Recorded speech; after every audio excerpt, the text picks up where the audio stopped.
You stay in power, but the people have no respect for you. You stay in power another 3 years, but the people do not trust you. I'm sure you saw how you were received coldly by the people in Cebu and Negros Occidental who suffered from the devastation of the recent typhoon. The people hate you. They don't like you. They don't trust you. How could you be president of a country, of a people who do not trust you anymore? And the only ones who keep on clapping for you are the ones who are profiting from you. Paldo na, mga congressman, paldo na. Bawat budget padded para sa mga kukurakutin nyo. What's next?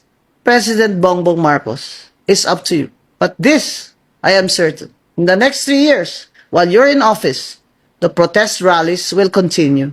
We will continue.